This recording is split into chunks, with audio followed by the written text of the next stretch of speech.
എൻ്റെ പേര് ബിന്ദു. അരിക്കുളം ഗ്രാമപഞ്ചായത്തിലെ ഹരിതകർമ്മസേനയുടെ പ്രസിഡൻ്റാണ്. ഞങ്ങളിവിടെ 21 പേരാണ് 3 ദിവസത്തെ ട്രെയിനിങ്ങിന് പങ്കെടുത്തത്. 26 പേരാണ് വരേണ്ടത്. മറ്റ് 4 പേര് പല സാങ്കേതിക കാരണങ്ങളും വരാതെ പോയതാണ്.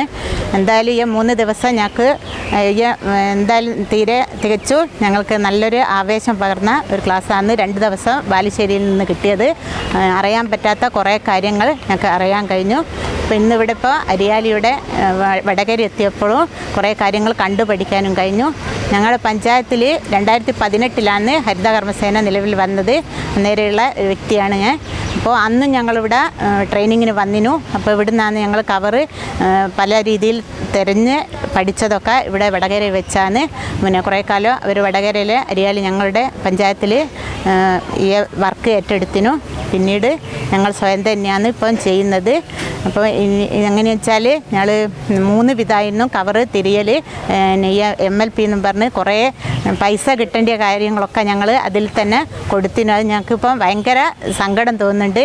ഇന്നത്തെ ക്ലാസ്സൊക്കെ കേട്ടപ്പോൾ ഞങ്ങൾ കഷ്ടപ്പെട്ടിട്ട് രാവിലെ തൊട്ട് വൈകുന്നേരം വരെ വെയിൽ കൊണ്ട് കഷ്ടപ്പെട്ടെടുത്ത സാധനങ്ങളാണ് മറ്റ് കമ്പനികൾ അവർ നല്ല ലാഭത്തിൽ അത് വിൽക്കുന്നുണ്ട്. എന്തായാലും ഞങ്ങളെ കൊണ്ട് അവർക്ക് നല്ല ലാഭം കിട്ടിയേക്ക്. പക്ഷെ ഇന്ന് ഞങ്ങൾ എല്ലാവരും കൂടി ഒരു ഉറച്ച തീരുമാനം എടുത്തേക്ക് ഇനി ഈ ഇതിൽ നിന്നൊക്കെ ഞങ്ങൾ എത്രത്തോളം തരംതിരിച്ച് ഞങ്ങൾക്ക് മാറ്റി വെച്ചിട്ട് ഈ ഒരു സംരംഭവും തുടങ്ങാനുള്ള ഒരു ദൃഢപ്രതിജ്ഞയോട് കൂടിയാണ് ഞങ്ങൾ ഇവിടുന്ന് പോവുക.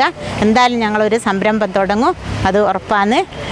ഇതിൽ കൂടെ ഞങ്ങൾക്കിപ്പോൾ എന്തായാലും ഒരു വരുമാനം ഞങ്ങൾ ഇതിൽ നിന്ന് കണ്ടെത്തും. വേറൊരു മേഖലയിലേക്കും പോകാണ്ട് ഈ മേഖലയിൽ തന്നെ ഞങ്ങൾ ഉറച്ചു നിൽക്കും.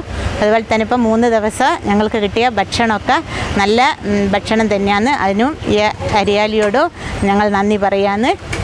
ഈ ക്ലാസ്സിൽ പങ്കെടുത്ത 3 പഞ്ചായത്താണ് നടുവണ്ണൂർ, ബാലുശ്ശേരി, അരിക്കുളം. ഇപ്പം 3 പഞ്ചായത്തിലെ ഹരിതകർമ്മസേന അംഗങ്ങളെ ഞങ്ങൾക്ക് പരിചയപ്പെടാൻ പറ്റി. 2 പഞ്ചായത്തിലെ ഹരിതകർമ്മസേന അംഗങ്ങളെ ഞങ്ങൾക്ക് പരിചയപ്പെടാൻ പറ്റി. ഇതിലൊക്കെ ഞങ്ങൾ വളരെ സന്തോഷമാണ്.